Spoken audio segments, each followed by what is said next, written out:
नमस्कार विद्यार्थी मित्रांनो, आपण नीतिशास्त्राचं दुसरं प्रकरण अभ्यासत होतो. ठीक आहे. मूल्य, वृत्ती, नैतिकता, नीतिमत्ता म्हणजेच काय, आपण त्याला थोडक्यात काय म्हटलं होतं, व्हीएएमई हे काय आहे, या संकल्पना काय आहेत, हे आपण अभ्यासत होतो. आज आपण म्हणजे कालच्या लेक्चरला आपण या गोष्टी पाहिलेल्या आहेत. आज त्यांची थोडक्यात उजळणी करूयात आणि त्यानंतर आपल्या पुढल्या टॉपिकला सुरुवात करूयात. ठीक आहे. तर आपण कालच्या गोष्टी पाहिल्या होत्या त्या थोडक्यात बघूयात की आपण व्हीएएमई अभ्यासत आहोत. Value, attitude, morals and ethics. ठीक आहे.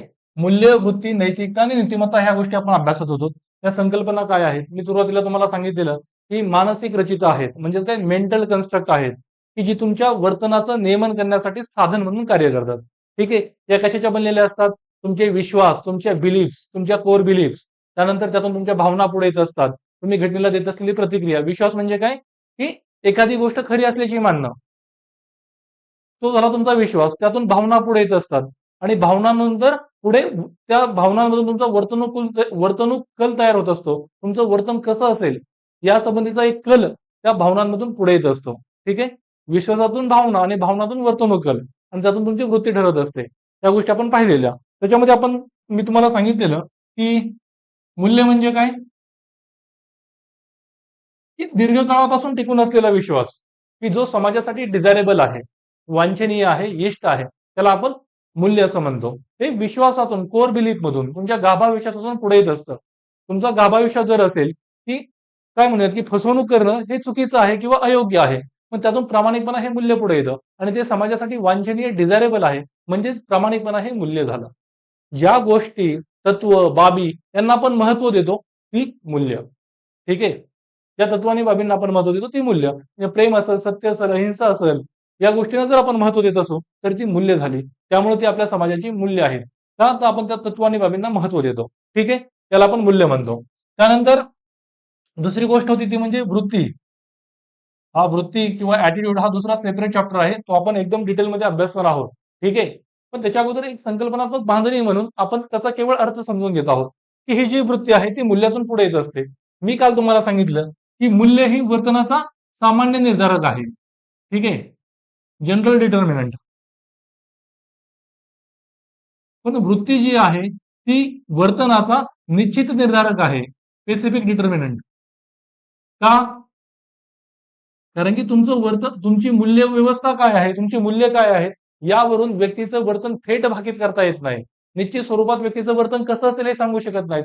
पण तुमची जर वृत्ती माहित असेल तर तुमचं वर्तन भाकीत केलं जाऊ शकतं, तेही निश्चितपणे. ठीक आहे. म्हणजेच काय, की वृत्ती जी असते ती मूल्यातून पुढे येत असते, पण या वृत्तीमध्ये मूल्य आणि त्याचसोबत त्या व्यक्तीचा म्हणजे जी काही सब्जेक्ट आहे, कोणाचा तरी, कशा प्रतीचं तरी मत किंवा धारणा, कशा प्रतीची तरी म्हणजे एक ऑब्जेक्ट आहे. ज्यावेळेस हे मूल्य एखाद्या ऑब्जेक्टला टाईट केलं जातं, एखाद्या ऑब्जेक्टला जोडले जाते, त्यावेळेस ती वृत्ती बनते. मग हे ऑब्जेक्ट काय असू शकतं, दुसरी एखादी व्यक्ती असू शकते, एखादा विचार असू शकतो, एखादी परिस्थिती असू शकते. ठीक आहे. इत्यादींबद्दलचं तुमचं मत किंवा तुमची धारणा, तुमचं ओपिनियन किंवा तुमचं परसेप्शन म्हणजे तुमची वृत्ती. ठीक आहे. वृत्ती म्हणजे काय, की तुमच्या मूल्याचा ज्या वेळेस एखाद्या व्यक्ती, वस्तू, घटना असेल, विचार असेल, परिस्थिती असेल, इत्यादींशी संबंध जोडला जातो, त्यावेळेस ती तुमची वृत्ती बनते आणि त्यानंतर व्यक्तीचं वर्तन कसं असेल याचं थेट भाकीत आपण करू शकतो. म्हणजे मूल्यातून ही गोष्ट पुढे येत असते. मी अजून एक गोष्ट तुम्हाला मूल्यांच्या बाबतीत सांगितली की मूल्य ही इतर संकल्पनांची जननी आहे. जननी म्हणजे काय, तर ही स्रोत आहे इतर संकल्पनांची. की तुमची वृत्ती कशी असेल हे मूल्यांच्या आधारे ठरतं. तुमची वृत्ती कशी असेल, तुमची नैतिकता कशी असेल हे तुमच्या व्यक्तिगत मूल्यांवरून ठरतं. तुमचं एथिक्स काय असेल हे तुमच्या सामाजिक मूल्यांवरून ठरतं. म्हणजेच मूल्यांमधून या बाकीच्या गोष्टी पुढे येत असतात. म्हणजेच मूल्य व्यवस्था ही खूप जास्त महत्वाची असते आणि ही मूल्य व्यवस्था सामाजिकीकरणातून पुढे येत असते. ठीक आहे. आणि त्यामुळे व्यक्तीचं योग्य सामाजिकीकरण होणं गरजेचं असतं, जर आपल्याला त्या व्यक्तीचे मूल्य, वृत्ती, नैतिकता, नीतिमत्ता चांगली हवी असेल तर. ठीक आहे. इथपर्यंत तुम्हाला क्लिअर असेल.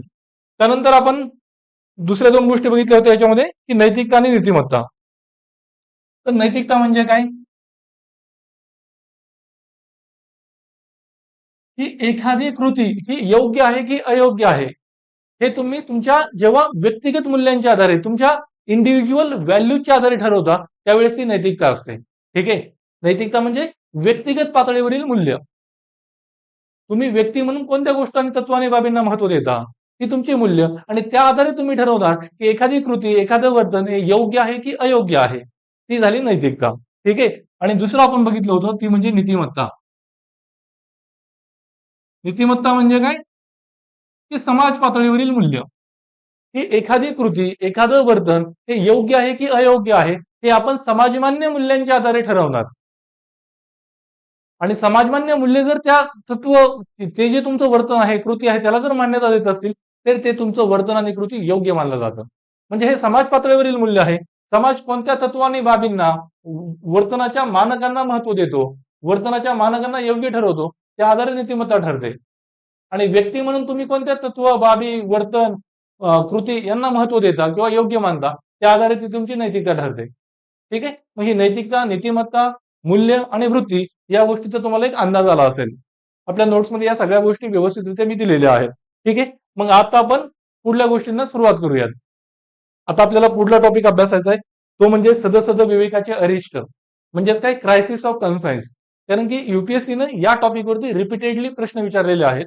हा एक महत्वाचा इथिक्स मधील टॉपिक आहे. ठीक आहे. टॉपिक काय आहे आपला सदसद विवेकाचे अरिष्ट.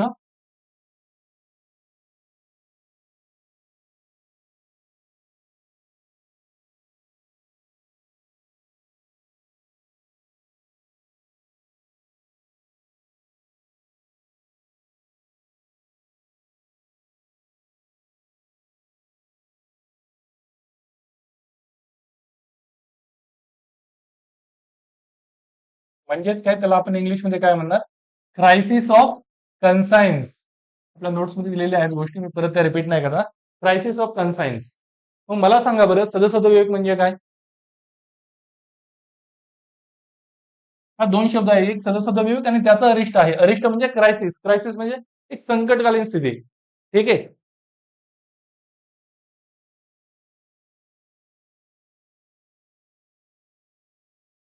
कन्सायन्स म्हणजे तुमची जाणीव. ठीक आहे. मग सदसद विवेक म्हणजे काय की एखादी कृती ही नैतिक आहे की अनैतिक आहे हे सांगणारा तुमचा अंतरात्म्यातील आवाज तुमचा अंतरात्म्याचा आवाज म्हणजे सदसद विवेक. ठीक आहे. दॅट इज युअर इंट्युटिव्ह जजमेंट क्षमता. म्हणजे अंतरात्म्यातील आवाज की जो सांगतो इंट्युटिव्हली की एखादी गोष्ट तुम्ही जे करत आहात तुमचं जे वर्तन आहे ते योग्य आहे की अयोग्य आहे. म्हणजे त्याला काय म्हणू शकतो आपण तुम्ही केलेली एखादी कृती ही तुम्ही केलेली एखादी कृती ही नैतिक आहे की अनैतिक नैतिक आहे की अनैतिक आहे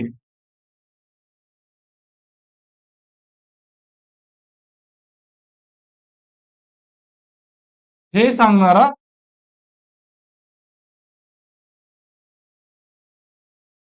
तुमचा अंतरात्म्यातील आवाज.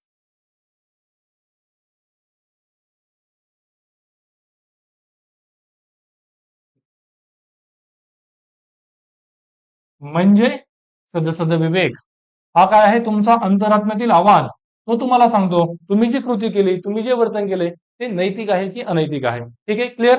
मग सदसद विवेकाचं अरिष्ट काय आहे किंवा ते कधी उत्पन्न होतं? सदसद विवेक म्हणजे तुमचा अंतरात्म्यातील आवाज. ठीक आहे. मग हे अरिष्ट कधी उत्पन्न होतं? जेव्हा हे अरिष्ट कधी उत्पन्न होतं तर जेव्हा तुम्ही केलेली एखादी कृती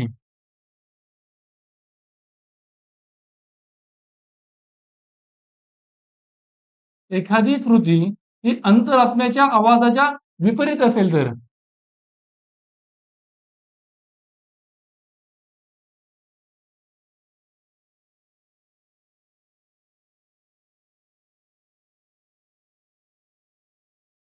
विपरीत म्हणजे तुमच्या अंतरात्म्यात जो विश्वास आहे त्याच्या उलट असेल तर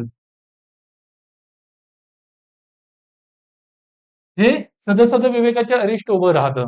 तुमचा ज्या तत्व बाबींवर विश्वास आहे जो तुमचा अंतरात्म्याचा आवाज आहे त्याच्या विपरीत तुम्ही एखादी गोष्ट करताय त्यावेळेस सदसद विवेकाचं अरिष्ट उभं राहतं. मग अशी परिस्थिती काही वेळेस पुढे येत असते. ठीक आहे. समजा काय म्हणूयात की तुम्हाला माहिती आहे की तुम्ही एखादी गोष्ट चुकीची केलेली आहे त्यावेळेस तुमच्या मनामध्ये अपराधीपणाचा भाव येतो. आणि हा जो अपराधीपणाचा भाव आहे तो तुम्हाला सदसद विवेकाच्या अरिष्टाला सामोरं जायला भाग पाडतो. का? तुमच्या अंतरात्म्याला माहित आहे तुम्ही ती गोष्ट चुकीची केलेली आहे, त्यामुळे सेन्स ऑफ गिल्ट तुमच्यामध्ये येत असतो. ठीक आहे, त्यावेळेस आपल्याला सदसद विवेकाच्या अरिष्टाला सामोरं जावं लागू शकतं. ठीक आहे, एखादी गोष्ट तुम्ही चुकीची केली आहे तेव्हा. दुसरं म्हणजे काय, की ज्या वेळेस तुम्हाला एखाद्या नैतिक दुविधेला सामोरं जावं लागतं, ज्यावेळेस तुम्ही काय म्हणतोय मी, नैतिक दुविधेला सामोरे जाता. नैतिक द्विधा म्हणजे काय, की दोन योग्य मूल्यांमधून एका मूल्याची निवड करावी लागते. नैतिक द्विधा म्हणजे काय, की दोन योग्य मूल्यांमधून दोन चांगल्या बाबी असतात, त्यातून तुम्हाला दोन योग्य मूल्यांमधून म्हणण्याच्या ऐवजी आपण काय म्हणूया त्याला, दोन नैतिक मूल्यांमधून एकाची निवड करण्याची जेव्हा तुमच्यावरती वेळ येते, त्यावेळेस तुम्ही नैतिक दुविधेला सामोरे जाता. मग ही नैतिक दुविधा वेगवेगळ्या स्वरूपाची असू शकते. समजा ही एक नैतिक दुविधा आहे, की आपण आपला एक आपण भारत देश म्हणून, की आपण इस्रोच्या कार्यक्रमांवर खर्च करायचा, की आपली संसाधनं मर्यादित आहेत. मग स्पेस टेक्नॉलॉजीवरती खर्च करण्याच्या ऐवजी आपण देशातील गरिबी असेल, उपासमार असेल, यांसारख्या गोष्टींचं निर्मूलन करण्यावरती आपण का खर्च करू नये? मग ही नैतिक दुविधा झाली. एका बाजूला आपल्याला रिसर्च अँड डेव्हलपमेंट, स्पेस टेक्नॉलॉजीमध्ये भारताला पुढे न्यायचं आहे आणि दुसऱ्या बाजूला भारतातल्या काही बेसिक समस्या आहेत त्या अजूनही तशाच आहेत. मग ह्या दोन मूल्यांमधून आपल्याला कोणत्या गोष्टीची निवड करायची? मग हा तुमच्या पुढे असलेलं एक अरिष्ट आहे, नैतिक दुविधा आहे. मग यातून समज तुम्ही इस्रोवरती खर्च करण्याचं ठरवलं, तर तुमच्या मनामध्ये एक गोष्ट राहील, की भारतामध्ये उपासमार, दारिद्र्य एवढ्या म्हणजे काय म्हणूयात, की या गोष्टी कायम असताना आपण या गोष्टींवरती खर्च करतोय. पण त्याच वेळेस आपण जर याच गोष्टींवर खर्च करायचं ठरवलं आणि स्पेस टेक्नॉलॉजीकडे जर दुर्लक्ष केलं, तर त्यावेळेस आपल्याला असं वाटू शकतं, की बाकीचे देश आपल्या पुढे चालले आहेत स्पेस टेक्नॉलॉजीमध्ये, आपण त्यांच्या मागे आहोत. ठीक आहे, म्हणजे इथं नैतिक दुविधा आहे, याच्यातून तुम्हाला मार्ग काढायचा आहे. त्यातून तुम्हाला एका गोष्टीची जर निवड करायची सांगितलं कोणी, तर त्यावेळेस तुमच्यामध्ये तो नैतिक पेच उभा राहतो. ठीक आहे, दुसरं एक उदाहरण घेऊ शकतो, की समजा तुम्ही एक करुणावान प्रामाणिक अधिकारी आहात. ठीक आहे, करुणा असलेले प्रामाणिक अधिकारी, आणि तुमच्याकडे एक महिला येते, जी आपण उदाहरण ऑलरेडी पाहिलेलं आहे. एक गरजू महिला आहे, भुकेलेली आहे. पण तिचं राशन कार्डशी आधार कार्ड लिंक नसल्या कारणानं तुमच्या पुढे प्रश्न उभा आहे, की त्या महिलेची मदत करायची की नाही, त्या महिलेला राशन द्यायचं की नाही. तुम्हाला जर नियमांचं पालन करायचं म्हटलं, तर त्या महिलेला तुम्ही ते राशन देणं नाकारलं पाहिजे. आणि दुसऱ्या बाजूला तुम्हाला माहित आहे, की ती महिला गरजू आहे, तिला त्याची गरज आहे. मग अशा वेळेस तुम्ही तिला ते धान्य देणं गरजेचं आहे. म्हणजे तुम्ही काय झालात, की दोन मूल्यांमध्ये अडकलात. एक मूल्य आहे वस्तुनिष्ठतेचं, तिथं तुम्ही कायद्याचं पालन केलं पाहिजे, नियमांचं पालन केलं पाहिजे. आणि दुसऱ्या बाजूला आहे, की कमजोर समूहांप्रती करुणेचा भाव. ठीक आहे, या दोन करुणा आणि वस्तुनिष्ठता या दोन मूल्यांमध्ये संघर्ष आहे. मग अशा वेळेस ही नैतिक दुविधा आहे. अशा वेळेस जर तुम्ही त्या महिलेला ते धान्य दिलं, तरी तुमच्यामध्ये सदसद विवेकाचा अरिष्ट उभं राहू शकतं. आता तुम्ही नियमांचं पालन केलेलं नाहीये. आणि समजा तुम्ही नियमांचं पालन केलं आणि त्या महिलेला ते धान्य देणं नाकारलं, तर तुमच्या त्या अंतरात्म्याला वाटेल, की मी काहीतरी विपरीत केलेलं आहे. ती महिला खरं त्या योजनेची लाभार्थी असताना तिला ते धान्य केवळ मी नियमांखातर देण्याचं नाकारलं आहे. म्हणजेच तुम्ही सदसद विवेकाच्या अरिष्टाला सामोरे जात आहात. तिसरी परिस्थिती असते, जेव्हा तुम्हाला सदसद विवेकाच्या अरिष्टाला सामोरं जावं लागतं, ते म्हणजे की काय म्हणूयात आपण त्याला, की तुमची जी व्यक्तिगत नैतिकता आहे आणि समाजमान्य जी नीतिमत्ता असते, यांच्यामध्ये संघर्ष असेल तर. आपण बघितलं नैतिकता म्हणजे काय, तुमचं व्यक्तिगत मूल्य, नीतिमत्ता म्हणजे काय, समाज पातळीवरील मूल्य. समजा आपण परत आपलं अगोदरच उदाहरण घेऊयात, की तुम्ही बचाव पक्षाचे वकील आहात आणि एक क्रूर गुन्हा केलेला व्यक्ती आहे. तुमची नैतिकता म्हणजे तुमचं व्यक्तिगत मूल्य काय आहे, की जो क्रूर गुन्हेगार आहे त्याला कठोरातील कठोर शिक्षा मिळाली पाहिजे. पण तोच क्रूर गुन्हेगार जेव्हा तुमच्याकडे क्लायंट म्हणून येतो, त्यावेळेस तुमचं लिगल एथिक्स काय सांगतं, सामाजिक नीतिमत्ता काय सांगते, की तुम्ही त्या क्रूर गुन्हेगाराचा बचाव केला पाहिजे कोर्टात. ठीक आहे, म्हणजेच तुम्हाला तुमच्या व्यक्तिगत मूल्यांच्या विपरीत काहीतरी करावं लागत आहे, तेव्हा सुद्धा तुम्हाला सदसद विवेकाच्या अरिष्टाला सामोरं जावं लागतं. त्याचप्रमाणे आपण डॉक्टर आणि दहशतवाद्यांचं जे उदाहरण पाहिलं होतं, तिथंही लागू करू शकतो, की डॉक्टरांना वाटू शकतं, की जो क्रूर निर्दयी दहशतवादी आहे, त्याला जगण्याचा कोणताही अधिकार नाहीये. मात्र एक व्यक्ती म्हणून त्यांना ते वाटते. मात्र एक डॉक्टर म्हणून जर तोच क्रूर दहशतवादी डॉक्टरकडे आला, तर त्यांना त्याच्यावरती उपचार करायचे आहेत सामाजिक नीतिमत्तेनुसार, मेडिकल एथिक्सनुसार. ठीक आहे, त्यावेळेस व्यक्तीला या गोष्टींना सामोरं जावं लागू शकतं. युपीएससीने या बाबतीत प्रश्न विचारलेले आहेत, की क्रायसिस ऑफ कन्सायन्स काय आहे, सदसद विवेकाचं अरिष्ट काय आहे आणि एका पब्लिक डोमेनमध्ये सनदी सेवकाला त्याला कशा प्रकारे सामोरं जावं लागू शकतं. पण त्यासाठी आपल्याकडे उदाहरणं हवेत. मी तुम्हाला जे काही सांगितलं पीडीएफचं उदाहरण, ते एक आहे राशन कार्ड आणि आधार जोडणीचं. त्यानंतर दुसरं उदाहरण तुम्ही सांगू शकता की ज्यावेळेस म्हणजे एखाद्या तत्व आणि बाबींवर तुमचा विश्वास आहे, पण वरिष्ठांचा आदेश काहीतरी वेगळाच आहे. तुमच्या वरिष्ठांचा आदेश, की तुमची नैतिकता त्याच्या वर्सेस काय आहे, की वरिष्ठांचा आदेश, तुमचे जे सिनियर्स आहेत ते. ठीक आहे. लोकांना लोकांनी पीसफुल म्हणजे काय म्हणूयात, की पीसफुल प्रोटेस्ट करणं किंवा शांततापूर्ण आंदोलनं करणं हा लोकांचा हक्क आहे, संविधानिक हक्क आहे. असं तुमचं व्यक्तिगत मत आहे, ही तुमची नैतिकता आहे. मात्र तुमच्या वरिष्ठांचा तुम्हाला असा आदेश आहे, की तुम्ही काय केलं पाहिजे, तो जो काही शांततापूर्ण निषेध चाललेला आहे तो पांगवा आणि तो पांगवण्यासाठी भले मग तुम्ही अश्रुधुराचा वापर करा. ठीक आहे. मग तुमचं मूल्य वेगळं असताना देखील तुम्हाला वरिष्ठांच्या आदेशाखातर एक वेगळी कृती करावी लागत आहे. अशा वेळेस तुम्हाला अरिष्टाच्या काय म्हणूया सदसद विवेकाच्या अरिष्टाला सामोरं जावं लागू शकतं. दुसरं आपण उदाहरण घेऊ शकतो, की तुमचं म्हणजे तुम्ही वस्तुनिष्ठ, प्रामाणिकपणा, सत्यनिष्ठेने काम करणारे अधिकारी आहात आणि अशा वेळेस जर मंत्र्यांचा एखादा आदेश असेल, की त्यांचं संकुचित हित साध्य होणार आहे. समज एक रस्ता आहे, एका ठिकाणावरून जाणार आहे. मग तिथून गेल्यामुळे शेतकऱ्यांच्या तो शेतातून गेल्यामुळे शेतकऱ्यांना काही पैसे मिळणार आहेत. पण मंत्र्याची जमीन त्याच्या लगतच आहे. मग मंत्री तुमच्यावर दबाव आणत आहे, की जो रस्त्याचा जो काही प्रायोजित मार्ग आहे, तो बदलून तो त्याची जी जमीन आहे 500 एकरची, तिथून तो जायला हवा.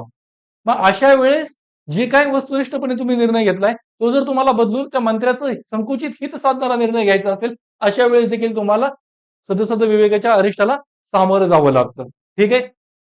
त्यानंतर म्हणजे ही अशी आपण उदाहरणं बघू शकतो. त्यानंतर आपण दुसरी उदाहरणं देखील बघू शकतो, की काही वेळेस कसं असतं, की एखादी गोष्ट तुमच्यावरती कंपल्सरी नसते. मात्र तुम्ही ती तुमच्यामध्ये साहस, धैर्य जर नसेल, तर त्यावेळेस तुम्ही त्या गोष्टी करत नाहीत. मग अशा वेळेस सुद्धा तुम्हाला त्या काय म्हणूयात, की सदसद विवेकाच्या अरिष्टाला सामोरं जावं लागू शकतं. समजा तुम्हाला काय वाटतं, की समाजाचं कल्याण व्हावं, मग त्या दृष्टीने तुम्ही सोशल सेक्टरमध्ये जॉब करणं गरजेचं आहे. मग तुम्हाला त्याच वेळेस एक काय म्हणूयात, की मोठ्या पगाराची नोकरी हवी आहे. मग अशा वेळेस तुम्ही जेव्हा करिअर निवडीचा प्रश्न येतो, त्यावेळेस तुम्ही कॉर्पोरेटची नोकरी स्वीकारता. म्हणजेच तुम्ही सदसद विवेकाच्या अरिष्टाला सामोरे जात आहेत. ठीक आहे. अशा बाबी आपल्याला पाहता येऊ शकतात. मी आशा करतो, की तुम्हाला सदसद विवेकाचा अरिष्ट काय आहे आणि हे उदाहरणांवरून समजलं असेल. मी तुम्हाला त्या संबंधीचे 2 पीवायक्यूज दाखवतो. म्हणजे तुम्हाला एक अंदाज येईल, की प्रश्न कसे येतात. ठीक आहे. हे ते 2 प्रश्न आहेत. याच्यामध्ये काय म्हटलंय त्यांनी, पहिला प्रश्न आलेला आहे, की what is meant by crisis of conscience? म्हणजे सदसद विवेकाचे अरिष्ट म्हणजे काय? मग तेच सांगायचं. काय आहे सदसद विवेकाचा अरिष्ट? तुम्ही केलेली एखादी कृती ही जर तुमच्या अंतरात्म्याच्या आवाजाच्या विपरीत असेल, तर त्याला आपण सदसद विवेकाचा अरिष्ट असं म्हणतो. पुढं काय म्हणलंय? Narrate one incident in your life when you were faced with such crisis and how you resolve that same that same. म्हणजेच काय, की तुम्ही तुमच्या व्यक्तिगत आयुष्यामध्ये सदसद विवेकाच्या अरिष्टाला कधी सामोरं गेलाय आणि जेव्हा सामोरे गेलात ती घटना काय आहे आणि तिच्यावर तुम्ही मात कशी केली. ठीक आहे. ते अरिष्ट तुम्ही सोडवलं कसं हे तुम्हाला याच्यामध्ये सांगायचंय.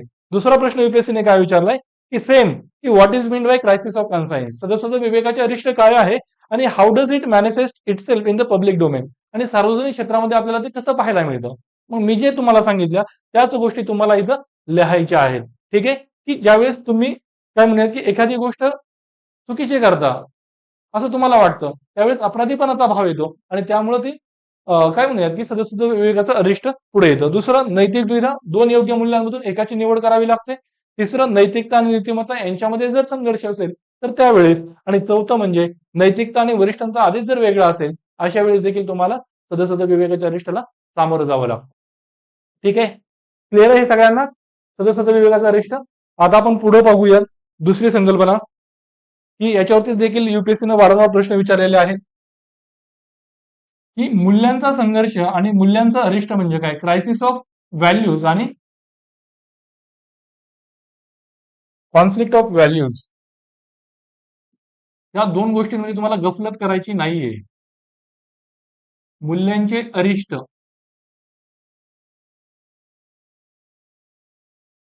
आणि दुसरी गोष्ट काय म्हटलं मी?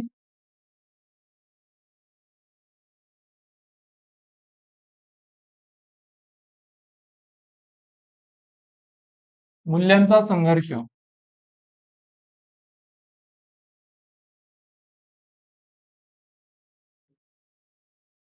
याला काय म्हणणार आपण? Crisis of values. ठीक आहे, काय? Crisis of values. तुम्ही कन्फ्युज व्हाल म्हणून मी ह्या इंग्लिश मधल्या टर्म्स देत आहे. आणि तर मूल्यांचा संघर्ष म्हणजे काय? Conflict of values.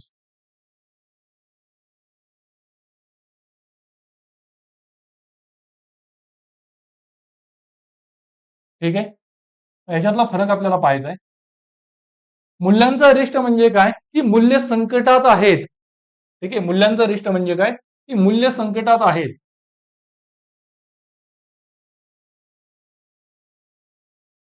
म्हणजेच काय? तर समाजातील मूल्य ही अवनत होत चालली आहेत.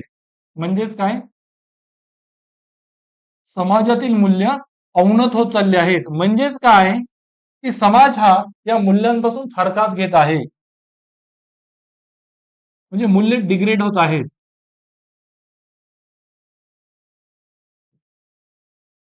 आणि मूल्यांचा संघर्ष म्हणजे काय? की दोन योग्य मूल्यांमधील संघर्ष.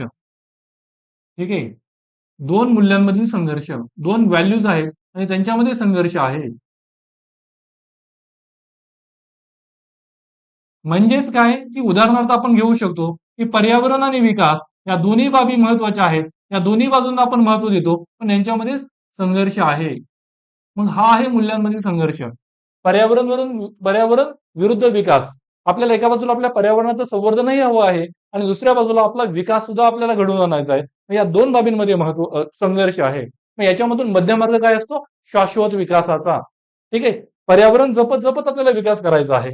दुसरं महत्वाचं आपण उदाहरण बघू शकतो की आपल्याला काय म्हणूयात की गुणवत्ता, मेरिट देखील हवं आहे. आणि दुसऱ्या बाजूला आपल्याला इक्विटी म्हणजे समन्याय हा देखील हवा आहे. इक्विटी म्हणजे गुणवत्ता, गुणवत्तेच्या आधारावर. समन्याय म्हणजे काय? जे आपलं आरक्षणाचं धोरण आहे. आपल्याला समाजातील सर्व समूहांना सोबत घेऊन जायचंय. ठीक आहे, मग या दोन्ही गोष्टींचा मेलाप आपल्याला करावा लागतो. तिसऱ्या बाजूला आपण बघू शकतो दोन मूल्यांमध्ये संघर्ष कसा पाहायला मिळतो की लोकशाही आणि हुकुमशाही असेल. आता हुकुमशाही हे काही मूल्य नाहीये, पण ह्या दोन बाबींमधील हा संघर्ष आपण म्हणू शकतो. ठीक आहे, किंवा आपण दुसऱ्या बाजूला असं म्हणू शकतो की पारंपरिकता आणि आधुनिकता, ट्रॅडिशनॅलिटी आणि मॉडर्निटी.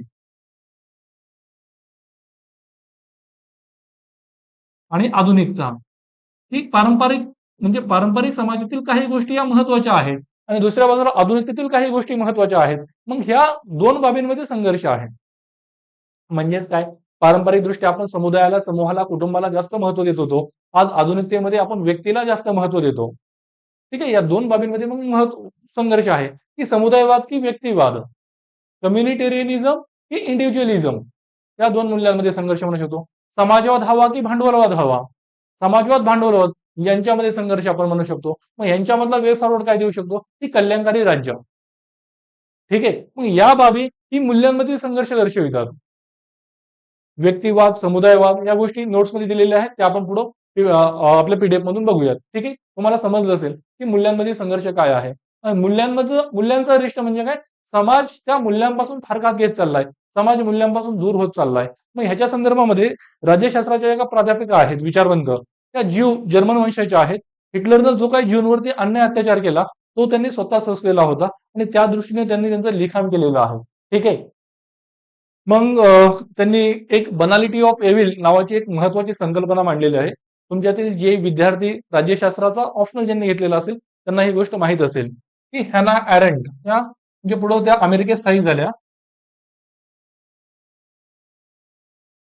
त्यांनी बनालिटी ऑफ एव्हिल नावाची संकल्पना मांडली. त्याला इंग्लिशमध्ये दुरिताची साधारणता असं म्हणतात. जी दुरित आहे, जी वाईट गोष्ट आहे ती तुम्हाला सामान्य वाटू लागते. ठीक आहे, जे एव्हिल आहे ते तुम्हाला सामान्य वाटायला लागतं. जी वाईट गोष्ट आहे, जे दुष्कृत्य आहे, म्हणजे त्याचे आपल्याला उदाहरणं वाटू शकतो. आपण सांगू शकतो की भ्रष्टाचार. तर मला सांगा, भ्रष्टाचार ही पूर्णपणे अयोग्य गोष्ट आहे. ते तुम्हालाही माहित आहे, मलाही माहित आहे, आपल्या सगळ्यांना माहित आहे. तरी सुद्धा आता आपल्या हा दैनंदिन जीवनाचा भाग झालाय. आपल्याला त्याच्याविषयी काही वाटणं बंद झालेलं आहे की नाही?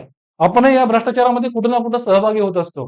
ठीक आहे, आपल्याला एखादं डॉक्युमेंट काढायचं, आपल्याला ते तात्काळ हवं आहे, प्रशासकीय प्रक्रिया जी आहे ती किचकट आहे. आपण म्हणतो दर हे 500 रुपये आणि मला लगेच 2 दिवसात दे. म्हणजे आपल्याला ह्या गोष्टीचं काही वावगं वाटत नाही आजकाल. 500 200 इकडे तिकडे जायला, तर ट्रॅफिक पोलिसांनी तुम्हाला पकडलं, तुम्ही पावती फाडण्याच्या ऐवजी काय करता, 200 रुपये दर आहे, 500 रुपये दर आहे. म्हणजे हे प्रकार होत आहेत. म्हणजे आपण ही गोष्ट वाईट अनैतिक असताना देखील, अयोग्य असताना देखील आपल्या ती दैनंदिन जीवनाचा भाग बनली आहे आणि आता आपल्याला त्या गोष्टीविषयी काही वाटत नाहीये. आता समजा बघा की एखादी बलात्काराची घटना येते, आपला समाज तेवढा कॉन्शियसली जागा होतो का, त्याविरुद्ध लढतो का, तेवढा रस्त्यावर उतरतो का, नाही करत. कारण की आपल्याला त्या आता नित्यनेमाच्या गोष्टी वाटू लागल्या आहेत की नित्यनेमाचंच आहे हे. म्हणजे जे दुर्गुण वाईट गुण आहेत ते आपल्याला आता दररोजचे वाटू लागलेत आणि आपण त्यांना स्वीकारलंय. मग यालाच ते बनालिटी ऑफ एव्हिल म्हणतात. म्हणजेच आपली मूल्य ही आहेत संकटात आहेत, मूल्य आपली अरिष्टामध्ये चालली आहेत. आता लोकशाहीविषयी आपल्याला पाहायला मिळतंय, चीनमध्ये लोकशाहीची कशी पिछेहाट आहे किंवा रशियामध्ये कशी एक प्रकारे एकाच नेत्याची अधिकारशाही म्हणू शकतो, चीनमध्ये देखील साम्यवादी पक्षाची हुकुमशाही म्हणू शकतो. त्याचप्रमाणे अमेरिकेमध्ये आणि पाश्चात्य देशांमध्ये देखील जी काही लिबरल डेमोक्रेसी आहे, उदाहरणार्थ ती लोकशाही, तिची कुठं ना कुठं आता पिछेहाट होताना पाहायला मिळते. ठीक आहे.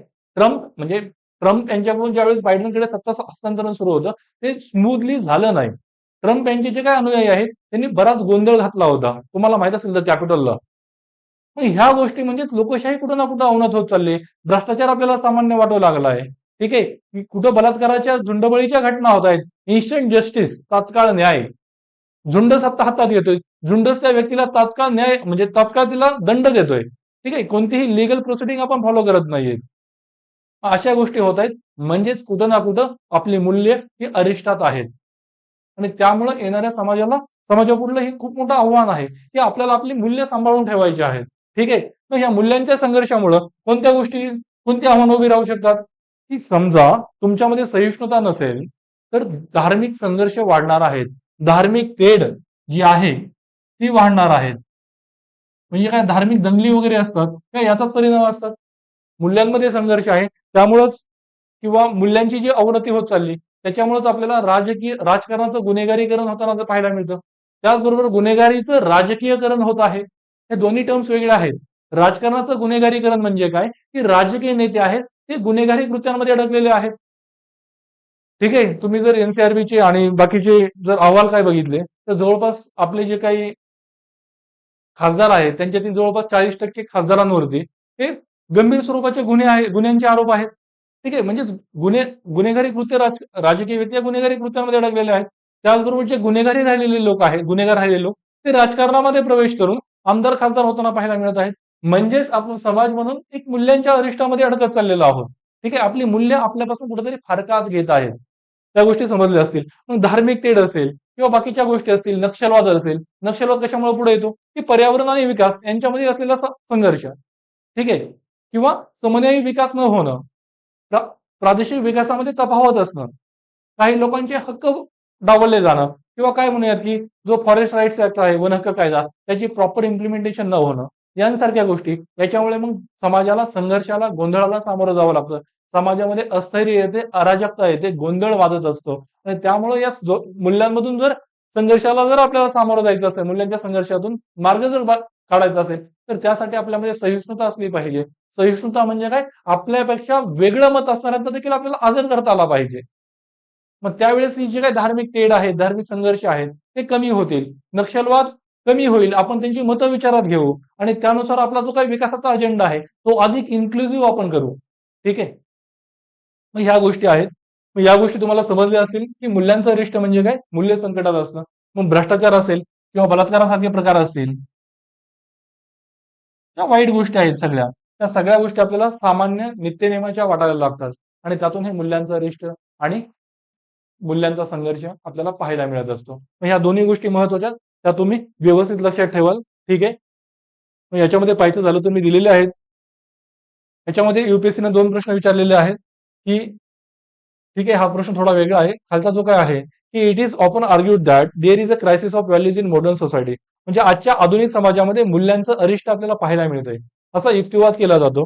डू यू अग्री विथ दिस? या दृष्टिकोनाशी तुम्ही सहमत आहात का, की आजच्या आधुनिक समाजामध्ये मूल्यांमध्ये संघर्ष आहे, क्रायसिस ऑफ व्हॅल्यूज आहेत. मग ते तुम्हाला सांगायचं आहे.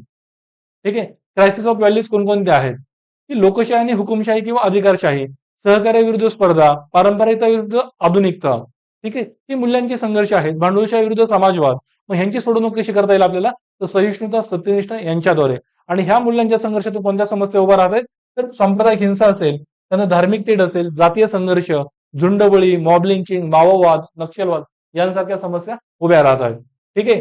त्याच पद्धतीने आपण जे बघितलं आता की मूल्यांचं अरिष्ट म्हणजे काय, मूल्यांची अवनती होणं, म्हणजेच काय मूल्य संकटात असणं. हॅना अरेंट यांची बनालिटी ऑफ इव्हिलची संकल्पना, म्हणजेच काय वाईट गोष्टी सुद्धा एका काळानंतर आपल्याला सवयीच्या साधारण नित्यनेमाच्या वाटायला लागतात.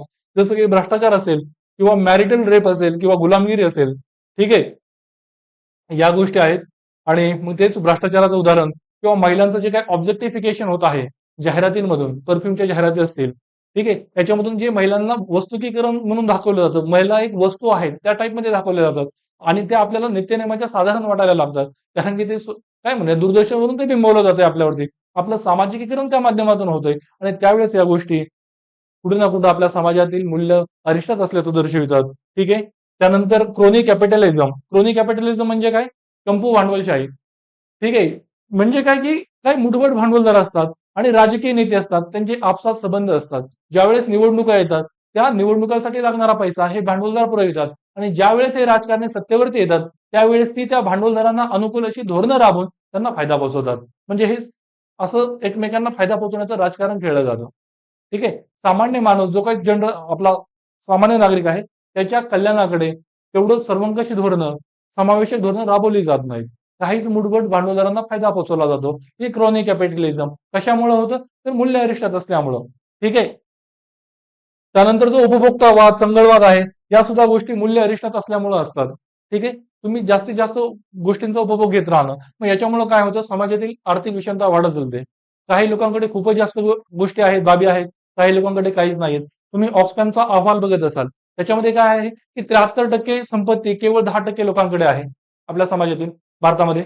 आणि 10% जे तळाचे 10% लोक आहेत त्यांच्याकडे काहीही नाहीये. तर तळाचे जे 50% लोक आहेत त्यांच्याकडे 10% सुद्धा मालमत्ता संपत्ती नाहीये.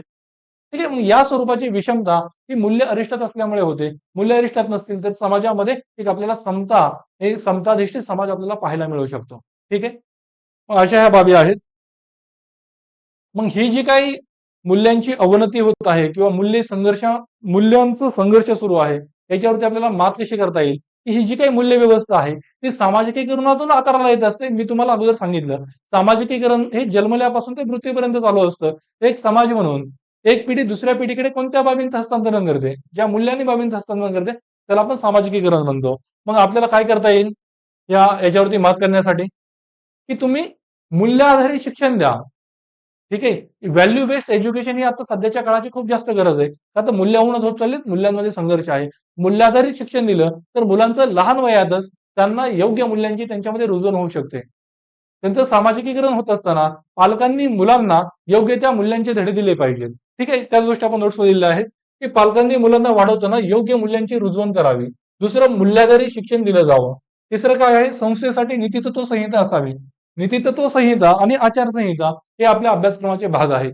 नीतितत्व संहिता म्हणजे काय, की तुम्ही ज्या संस्थेमध्ये काम करत आहात त्या संस्थेचे आदर्श तत्व काय आहेत. तुम्ही एखाद्या कंपनीमध्ये काम करत आहात त्या कंपनीचं आदर्श तत्व आहे की आम्ही पर्यावरण संरक्षणाची काळजी घेऊ, पर्यावरणाचं जतन करू. म्हणजे ते एक लॉंग टर्म उद्दिष्ट किंवा ते एक तत्व आहे. त्या तत्वाला धरून तुम्ही तुमच्या कंपनीचे धोरण आखताल. कंपनी तिचं कार्यान्वयन, तिचं ऑपरेशनल फंक्शन्स करेल. ठीक आहे. म्हणजे ही दीर्घ मोठे उद्दिष्ट असतात. आणि आचारसंहिता म्हणजे काय, की तुम्ही कंपनीमध्ये काम करत असताना तुमच्यासाठी डूज आणि डोंट्स काय आहेत, तुम्ही काय केलं पाहिजे, काय केलं नाही पाहिजे, ही वर्तनाची मानक कंपनी तुम्हाला ठरवून देते. मग त्याला आपण आचारसंहिता असं म्हणतो. आणि नीतितत्व संहिता म्हणजे काय, की साधारण तत्व असतात आणि ही स्पेसिफिक तत्व असतात. ठीक आहे. हा फक्त एक थोडं जाता रेफरन्स म्हणून आपण या गोष्टी बघितल्या. पुढे आपण एकदम डिटेलमध्ये याच्यावरती पूर्ण लेक्चर घेऊन हे पाहणार आहोत. ठीक आहे. आणि जर एखाद्या व्यक्तीचं वर्तन हे अनैतिक असेल तर तिच्यासाठी शिक्षेची तरतूद असली पाहिजे आणि त्या कायद्यांची अंमलबजावणी असली पाहिजे. आपण पाहतो भ्रष्टाचारविषयक आपल्या इथं कायदा आहे. ठीक आहे. अँटी करप्शन लॉज, त्या संस्थेच्या संस्था देखील आहेत. पण त्या कायद्यांची ना अंमलबजावणी व्यवस्थित होते, ना ज्या संस्था आहेत हे भ्रष्टाचार वगैरे होऊ नये हे सुनिश्चित करणाऱ्या त्या कार्यक्षमपणे काम करतात. मग असं जर असेल तर लोकांना भ्रष्टाचार करण्यातून म्हणजे लो रिस्क आणि हाय रिवॉर्ड वाटतो. याच्यामध्ये जोखीम कमी आहे, मात्र जे बक्षीस मिळणार आहे त्या भ्रष्टाचाराच्या पैशातून ते जास्त आहे, फायदा पोहोचणारा जास्त आहे. मग असं असेल, कायद्यांची निम्न अंमलबजावणी असेल तर मूल्यांची अवनती चालूच राहते आणि त्यामुळे आपल्याला कायद्यांची स्पष्टपणे काटेकोर आणि कठोर अंमलबजावणी करणं गरजेचं आहे. आणि त्यानंतर जे पीडित लोक आहेत त्यांना त्यांच्या हक्कांबाबत आपण जागरूक केलं पाहिजे.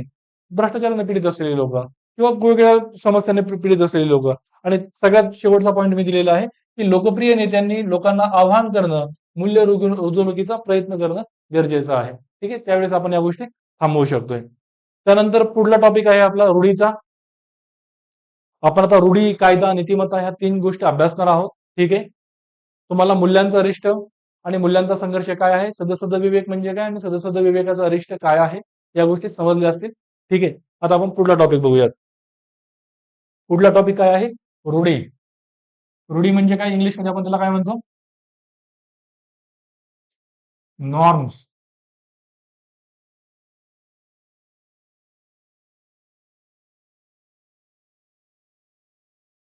रूढी म्हणजे काय माहिती आहे तुम्हाला?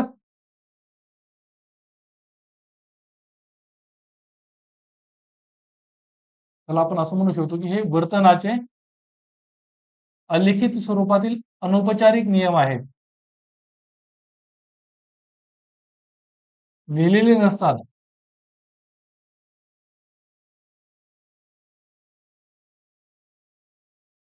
व्यक्तीचं वर्तन कसं असेल या संबंधीचे अलिखित स्वरूपाचे आणि अनौपचारिक स्वरूपाचे नियम. म्हणजेच काय की व्यक्तीचं वर्तन कसं असेल हे समाजाने काही रूढीद्वारे ठरवून दिलेलं असतं. त्या रूढी कशा असतात की जसं की तुम्ही तुमच्या जातीअंतर्गतच विवाह केला पाहिजे, ही एक रूढ आहे. ती कुठे लिहिलेली आहे का, नाहीये. पण ही अलिखित जरी असली तरी समाजाचा हा अनौपचारिक वर्तनाचा नियम आहे तुमच्यावरती आणि तो समाजातील व्यक्तींवरती बंधनकारक स्वरूपाचा असतो. ठीक आहे, यातून सामाजिक नियंत्रणाचं काम केलं जातं. या रूढींच्या माध्यमातून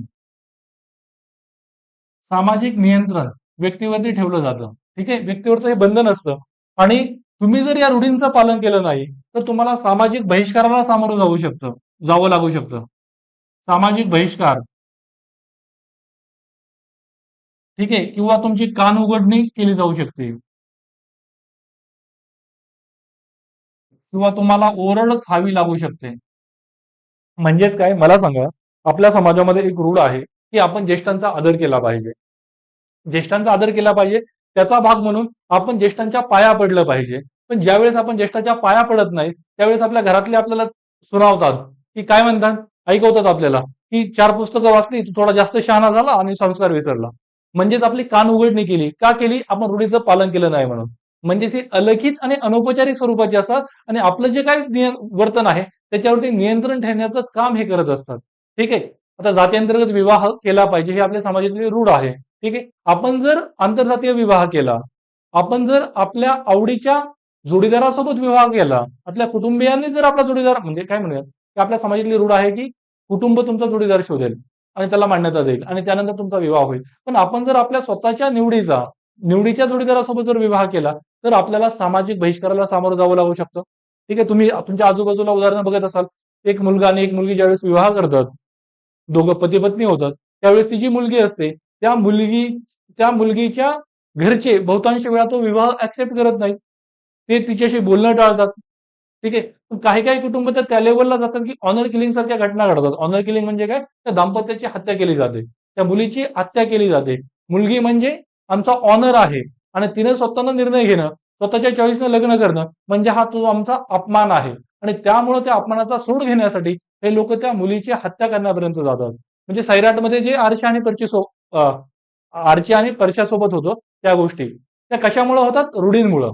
रूढ काय करते, सामाजिक बहिष्कार टाकते व्यक्तींवरती जे तिच्या नियमांचं पालन करणार नाहीत, त्यांची कानउघडणी करते. ठीक आहे, दुसरी महत्वाची गोष्ट काय असते की जर तुम्ही रूढींचं पालन केलं नाही तर तुम्हाला तुरुंगवासाची शिक्षा होत नसते. कारण की रूढी आणि कायदा याच्यामध्ये फरक आहे. ठीक आहे, या रूढींचं कोडिफिकेशन झालेलं नसतं आणि त्यामुळे तुम्हाला तुरुंगवास किंवा दंड त्या बाबी नसतात, म्हणजे कायद्याच्या प्रोसेसनुसार. ठीक आहे का, तर त्यांचं कोडिफिकेशन झालेलं नाहीये. मात्र याच रूढींमधून कायदे पुढे येत असतात. कसे,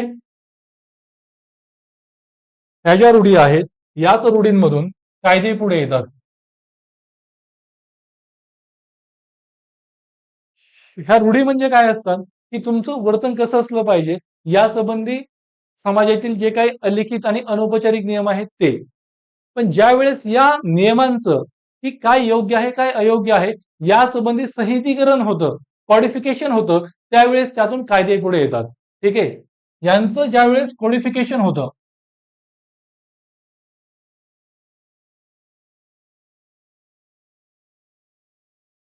काय समाजासाठी काय योग्य आहे तुमचं वर्तन, कोणत्या स्वरूपाचं वर्तन हे अयोग्य आहे, हे ज्यावेळेस कायद्यामध्ये मांडलं जातं, त्याचं संहितीकरण होतं, त्यावेळेस त्याच्यातून पुढे कायदे पुढे येत असतात. ठीक आहे.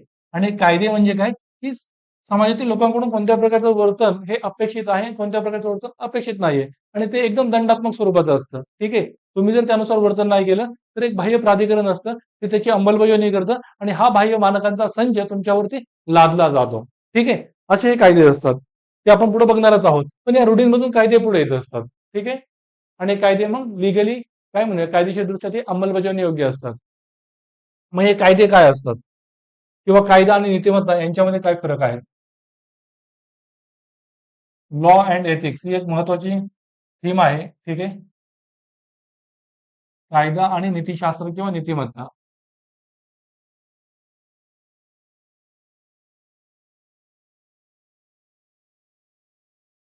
Law and ethics. मला सांगा नीतिशास्त्र म्हणजे काय?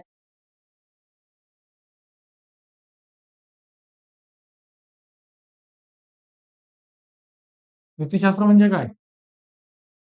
एखाद्या परिस्थितीत काय करणे योग्य आहे.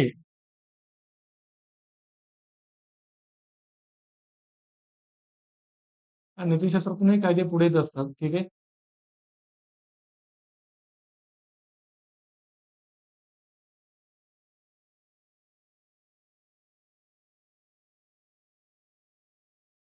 बरोबर आहे. एखाद्या परिस्थितीत काय करणे योग्य आहे म्हणजे नीतिशास्त्र, नीतिमत्ता. ठीक आहे.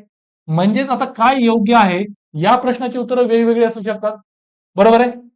म्हणजेच तुमच्या नीतिशास्त्राचा पुढे तुम्ही आपण अभ्यासणार आहोत नीतिशास्त्र आणि मानवी संवाद या चॅप्टरमध्ये की या नीतिशास्त्राचा स्रोत काय आहे,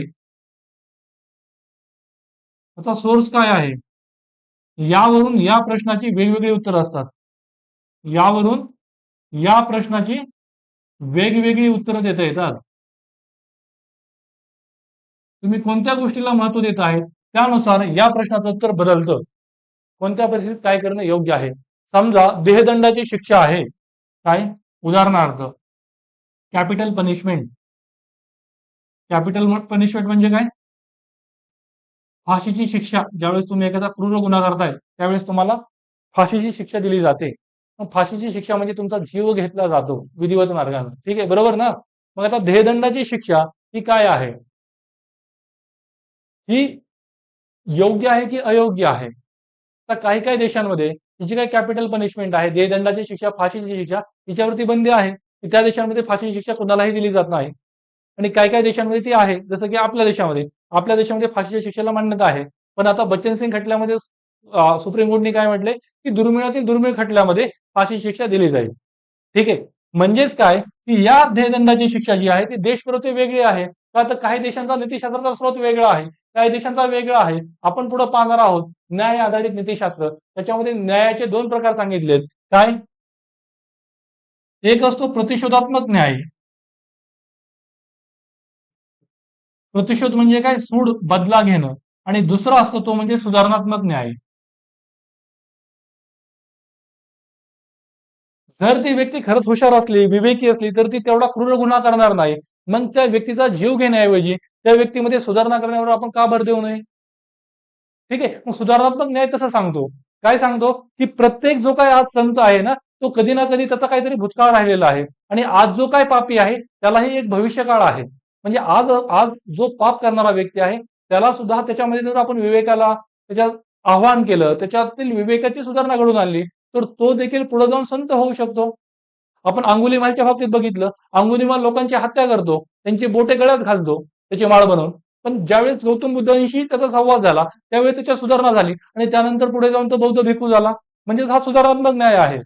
ठीक आहे. मग तुम्ही नीतिशास्त्राचा स्रोत म्हणून प्रतिशोधात्मक न्याय वापरत आहात की सुधारात्मक न्याय वापरत आहात त्यानुसार तुमच्या या प्रश्नाचं उत्तर बदलतं. प्रतिशोधात्मक न्याय वापरत असाल तर देहदंडाची शिक्षा ही योग्य ठरते, नैतिक ठरते. मात्र सुधारात्मक न्याय जर वापरत असाल तर त्यावेळेस ही शिक्षा अयोग्य ठरते. म्हणजेच काय की योग्य परिस्थितीत काय आहे या प्रश्नाची उत्तरं वेगवेगळी असू शकतात. ठीक आहे. आणि त्यामुळं आपल्याला व्यक्तीच्या वर्तनाची किमान अंमलबजावणी योग्य अशी काही तत्व ठरवावी लागतात, असे काही नियम ठरवावे लागतात आणि त्यातूनच कायदे पुढे येतात. ठीक आहे. म्हणजेच काय, या प्रश्नाची वेगवेगळी उत्तरं आहेत आणि म्हणून आपल्याला किमान अंमलबजावणी योग्य वर्तन ठरवावं लागतं. किमान नोट्समध्ये दिलेल्या आहेत गोष्टी. ठीक आहे.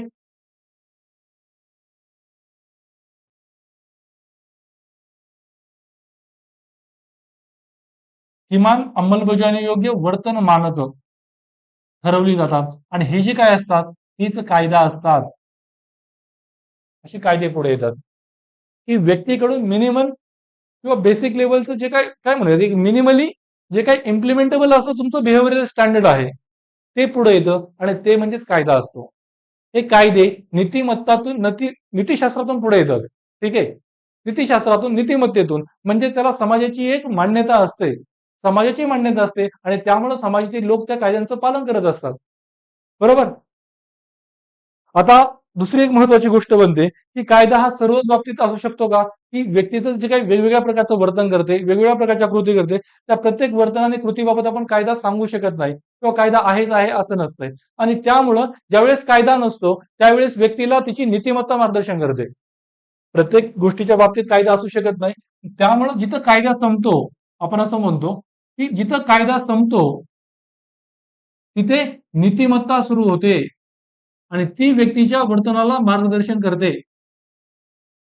कायदा संपला, नीतिमत्ता सुरू झाली. कारण प्रत्येक गोष्टीच्या बाबतीत कायदा असू शकत नाही. काही बाबतीत, ज्या बाबतीत कायदा नाहीये, त्या बाबतीत तुमच्या नीतिमत्तेनं तुमच्या वर्तनाला आणि कृतींना मार्गदर्शन केलं पाहिजे. ते उदाहरण दिलं की तुम्हाला अजून समजेल. समजा की तुम्हाला उपभोग करण्याचा हक्क आहे. You have right to consume. उपभोग करण्याचा हक्क आहे. मात्र तुमची नीतिमत्ता सांगते तुम्ही जर जास्तीत जास्त गोष्टींचा उपभोग केला तर पर्यावरणावरती त्याचा ताण येणार आहे. बाकीच्या व्यक्तींसाठी त्या गोष्टींची कमतरता भासणार आहे. अशा वेळेस तुमची नीतिमत्ता तुमच्या त्या उपभोगाच्या काय म्हणूया की उपभोगाचा जो अनिर्बंध हक्क आहे त्याच्यावरती मर्यादा घालते आणि तुमच्या वर्तनाला कुठे ना कुठे नियंत्रित करते. बरोबर.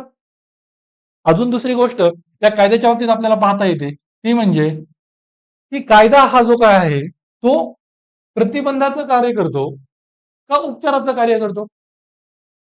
आपण काय म्हणतो prevention is better than cure. म्हणजे काय, क्युअर आहे तो कायदा आहे, प्रिव्हेन्शन आहे ती नीतिमत्ता आहे.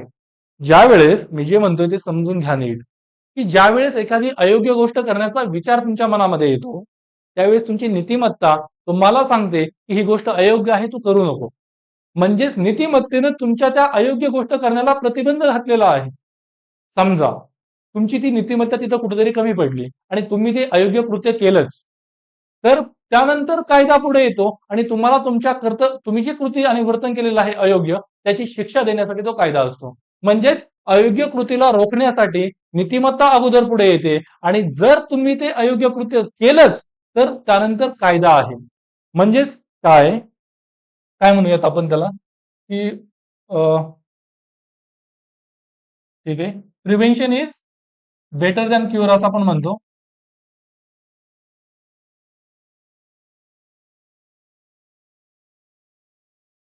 ठीक आहे.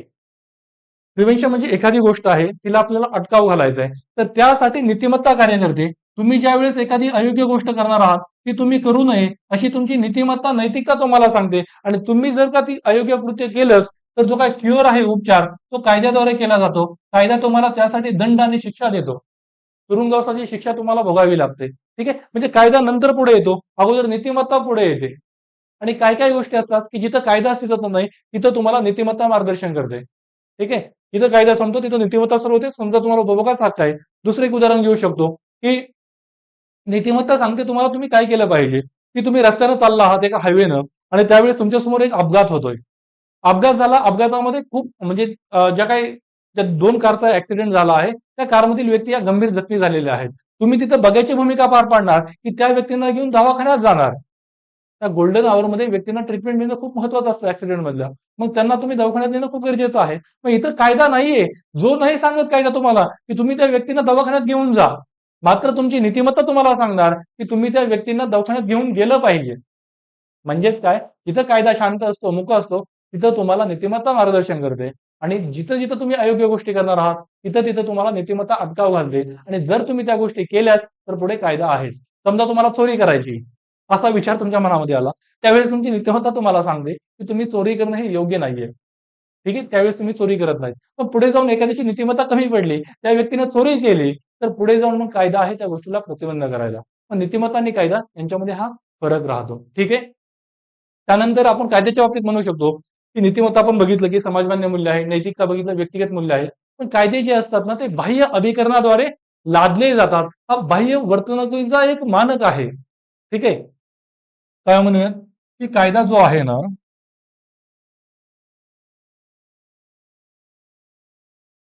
कायद्याचा उद्देश काय असतो? काय असतो? की समाजातील व्यक्तींकडून योग्य वर्तणूक करून घेणं किंवा समाजातील व्यक्तींच्या अयोग्य वर्तनावर वचक ठेवणं, अयोग्य वर्तनाला पायबंद घालणं आणि त्याद्वारे समाजातील व्यवस्था कायम ठेवणं. समाजातील जी ऑर्डर आहे ती कायम राहिली पाहिजे, हा कायद्याचा हेतू असतो. ठीक आहे. ही नीतिमत्तेतून पुढे आलेली असते, ही समाजमान्य असते. समाजातील लोक या कायद्यांचं पालन करत असतात आणि त्यानंतर समाजामध्ये सौहार्द, व्यवस्था, शांतता टिकून असते. ठीक आहे. हा कायदा असतो. ठीक आहे. समजलं असेल तुम्हाला? अजून ह्याच्यामध्ये सांगायच्या काही गोष्टी आहेत का पाहतो मी.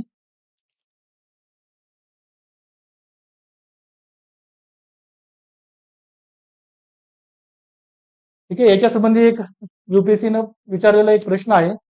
मला वाटतं तो आपण एक डिस्कस करूयात आजच्या लेक्चरला.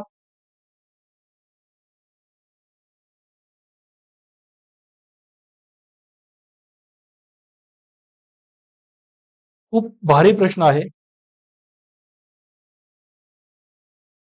ठीक आहे. प्रश्न काय आहे बघा.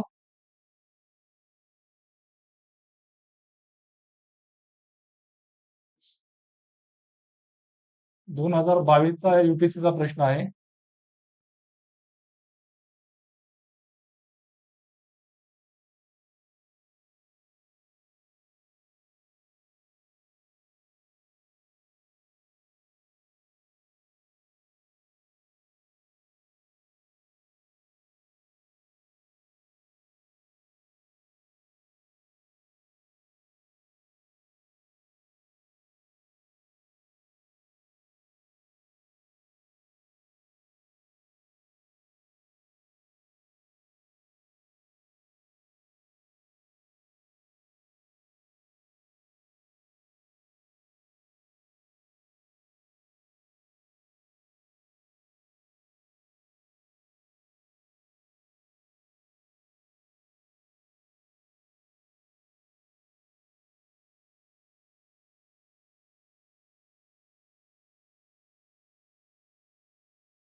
ठीक आहे. समजतंय?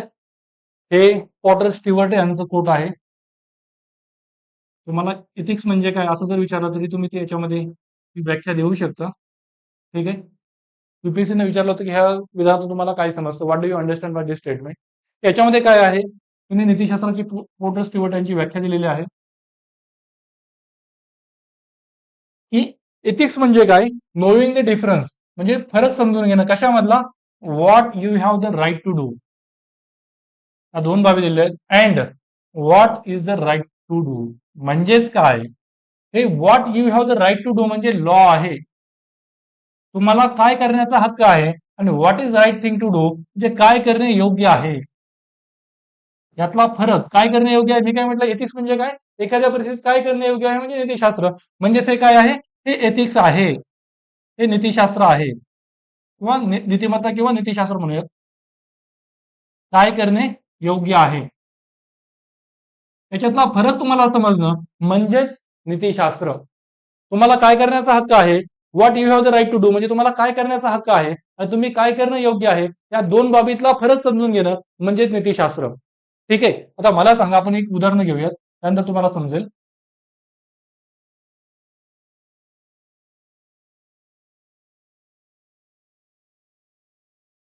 तुम्हाला काय करण्याचा हक्क आहे, समज आपण बघू शकतो की आपल्या संविधानातील अनुच्छेद 19 नुसार तुम्हाला भाषण आणि अभिव्यक्तीचं स्वातंत्र्य आहे. मात्र अभिव्यक्तीचं स्वातंत्र्य आहे म्हणजेच काय, what you have the right to do, तुम्हाला भाषण आणि अभिव्यक्तीचं स्वातंत्र्य आहे. तुम्हाला कशाचा हक्क आहे, तर भाषण अभिव्यक्तीचा हक्क आहे. मात्र त्या स्वातंत्र्याचा वापर करून तुम्ही कुणाच्या धार्मिक भावना दुखावणार नाहीत, कुणाला दुखावणार नाहीत, ठीक आहे, किंवा एखाद्या धार्मिक समुदायाच्या भावनांना चेतावणी देणार नाहीत. म्हणजेच काय, की तुम्ही कोणाची अवमानना करणार नाहीत. म्हणजेच तुम्हाला माहिती आहे की तुम्हाला काय करण्याचा हक्क आहे आणि तुम्ही काय करणं योग्य आहे. म्हणजेच तुम्ही तुमच्या स्वातंत्र्यावरती विवेकी बंधनं लादून घेतलेली आहेत. म्हणजेच तुम्हाला नीतिशास्त्र कळते, नीतिमत्ता कळते, ठीक आहे, आणि हा फरक कळणं म्हणजे नीतिमत्ता. समजलं? की अनुच्छेद 19 अंतर्गत तसं आहे. त्यानंतर तुम्हाला उपभोगाचा हक्क आहे. You have the right to consume. पण त्याच वेळेस तुमचं नीतिशास्त्र सांगतं की तुम्ही काय करणं योग्य आहे. तुम्ही जास्त चंगळवादी बनलं नाही पाहिजे. तुमच्या म्हणजे कसं की माणसाच्या गरजांना मर्यादा आहे, पण तुमच्या ग्रीडला, तुमच्या हावला कसल्याही स्वरूपाची मर्यादा नाहीये. आणि हा फरक कळणं म्हणजेच नीतिशास्त्र. की तुम्हाला उपभोगाचा हक्क असला तरी तुम्ही बेसुमारपणे वस्तूंचा, गोष्टींचा उपभोग घेत सुटणार नाही. हे समजणं. तुम्ही ऍक्सिडेंटमध्ये एखादा जखमी झालेला व्यक्ती तुम्ही पाहिला, त्याला दवाखान्यात नेणं किंवा न्या किंवा नका नेऊ, हा काय इथं तुम्हाला कायदा काही सांगत नाही. मात्र नीतिशास्त्र तुम्हाला सांगतं की तुम्ही त्या परिस्थितीमध्ये काय करणं योग्य आहे. तुम्ही त्या व्यक्तीला दवाखान्यात घेऊन गेलं पाहिजे. मग याच्यामध्ये म्हणू शकता की हे जर तुम्हाला समजत असेल तर नीतिशास्त्र आहे ते. ठीक आहे. अजून काय उदाहरणं पाहता येऊ शकतील आपल्याला? ठीक आहे, की व्यभिचार करणं, अडल्टरी. अडल्टरी म्हणजे काय? विवाहबाह्य संबंध ठेवणं.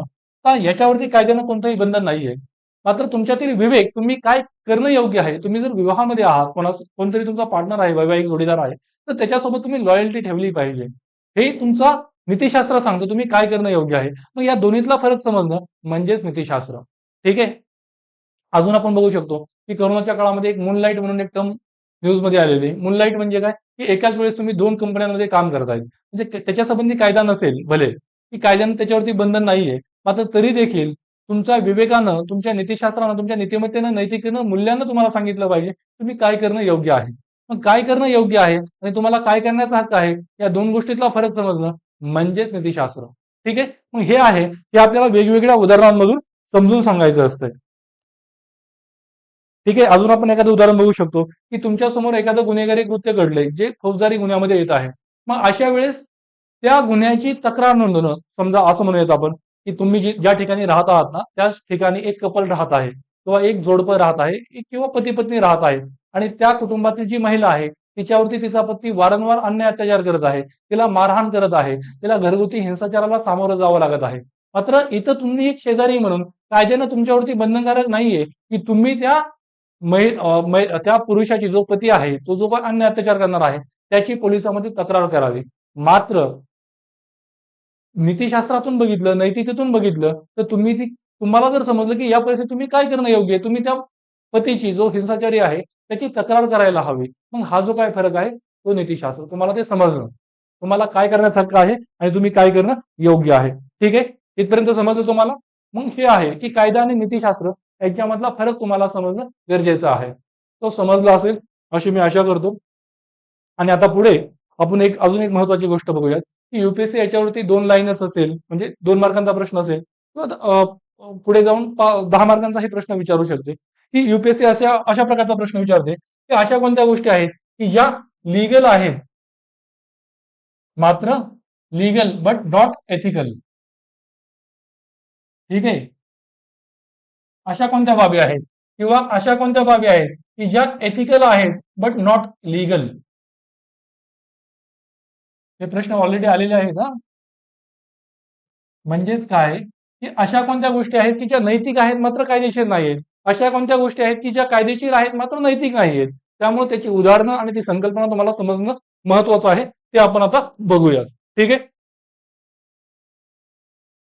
आपण थोडं डायग्रामच्या फॉर्म मध्ये बघूया त्याला.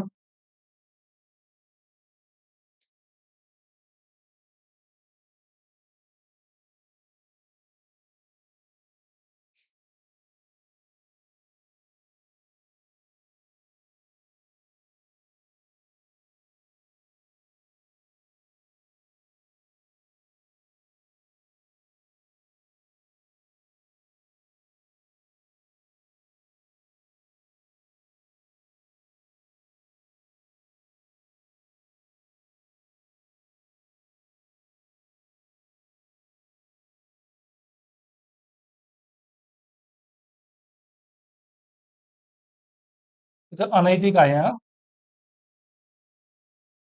जस्ट गिव्ह मी 1 मिनिट हा.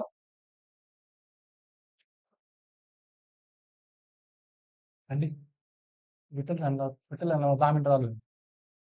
हं, हं, हं.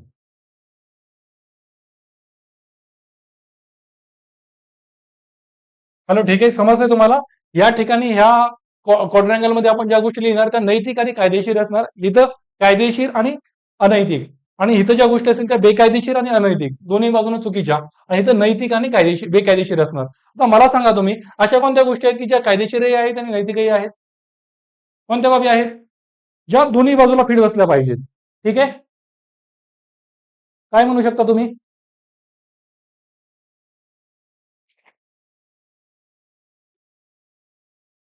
Just give me 1 minute. ठीक आहे, आता मला सांगा नैतिक आणि कायदेशीर असलेल्या गोष्टी कोणत्या आहेत? हम्म केएस पुट्टास्वामी खटल्यामध्ये सर्वोच्च न्यायालयाने गोपनीयतेचा अधिकार दिला. मला सांगा तो नैतिकही आहे आणि कायदेशीरही आहे. मग त्याचा आपण म्हणू शकतो की गोपनीयतेचा हक्क किंवा अधिकार, राईट टू प्रायव्हसी.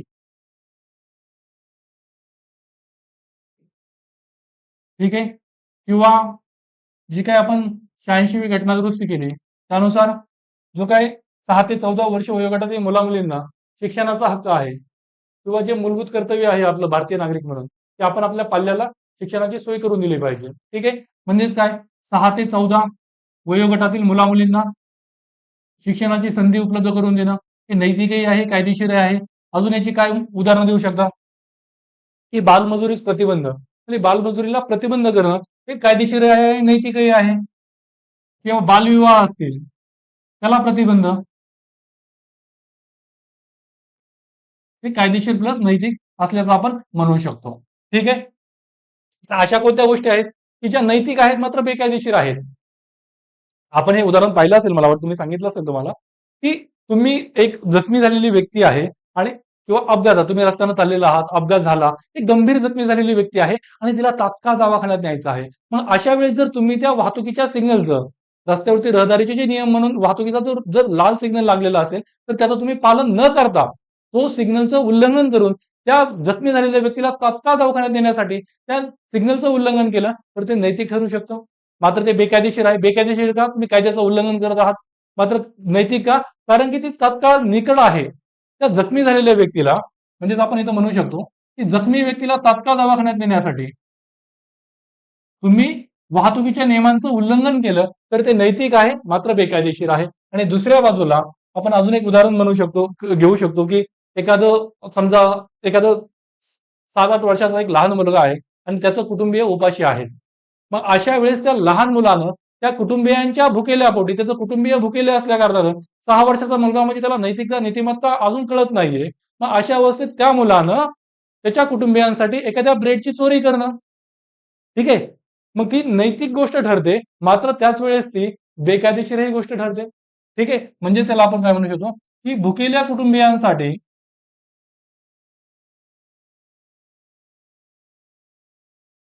लहान मुलानं पावाची केलेली चोरी किंवा ब्रेडची चोरी, लहान मुलानं ब्रेडची चोरी करणं, ठीक आहे, ही गोष्ट नैतिक ठरते मात्र ती बेकायदेशीर आहे. पण अशाही काही गोष्टी आहेत की ज्या कायदेशीर आहेत मात्र बेकायदेशीर आहेत. सांगा बरं कोणत्या आहेत? आता वेश्या व्यवसाय असेल, प्रॉस्टिट्यूशन, हा काय आहे? काही ठिकाणी काही समाजांमध्ये हा लीगल आहे मात्र त्या महिलेला एक साधन म्हणून वापरला जात आहे. ठीक आहे, म्हणजेच हा अनैतिक आहे. त्यानंतर दुसऱ्या बाजूला आपण बघू शकतो की गुलामगिरीची प्रथा असेल अमेरिकेतील, अमेरिकेतील कायद्यानुसार ही प्रथा जी आहे ती कायदेशीर होती मात्र ती अनैतिक आहे. त्या गुलामांना साधन म्हणून वापरलं जात आहे, त्यांना ह्युमन डिग्निटी जी मानवी प्रतिष्ठा आहे ती नाकारली जात आहे. ठीक आहे, त्यानंतर अजून आपण बघू शकतो की व्यभिचार असेल, म्हणजे काय, अडल्टरी, म्हणजे विवाहबाह्य संबंध, हे कायदेशीर आहेत, कायद्यानं त्याच्यावरती लगाम नाहीये, मात्र तसं करणं हे बेकायदेशीर आहे, हे अनैतिक आहे. बरोबर ना? अजून कोणती उदाहरणं घेऊ शकता तुम्ही? सांगा बरं, तुम्हाला कोणत्या गोष्टी आठवत आहेत? आता आपण जी सांगितली मूनलाईटची, मूनलाईट असेल, मूनलाईट म्हणजे काय, एकाच वेळेस 2 कंपन्यांसाठी काम करणं. मूनलाइटनिंग असेल, त्याला मूनलाइटनिंग म्हणूयात आपण. ठीक आहे, त्यानंतर अजून काय सांगू शकतो आपण की मला सांगा, तुम्हाला राईट टू वोट आहे, मतदानाचा हक्क आहे, मात्र तुम्ही नियमितपणे जर मतदान करत नसाल तर ते काय बेकायदेशीर ठरतं का? नाही. पण एक समाजाचा नागरिक म्हणून, एक जबाबदार नागरिक म्हणून तुम्ही मतदान केलं पाहिजे नियमितपणे. म्हणजेच काय, तर नियमितपणे मतदान न करणं, मतदान न करणे हे देखील कायदेशीर आहे, मात्र अनैतिक असल्याचं आपल्याला पाहायला मिळतं. याच्यामध्ये अजून आपण बरेच उदाहरणं बघू शकतो. ठीक आहे, तुम्ही रस्त्यावरून चाललेले आहात, तुम्हाला कोणीही पाहिलं नाही, मात्र तुम्हाला एक 500 रुपयाची नोट सापडली, मात्र ती नोट तुम्ही कोणालाही न विचारता जर खिशात घातली तर ते कायदेशीर तर आहेच, मात्र ते अनैतिक आहे.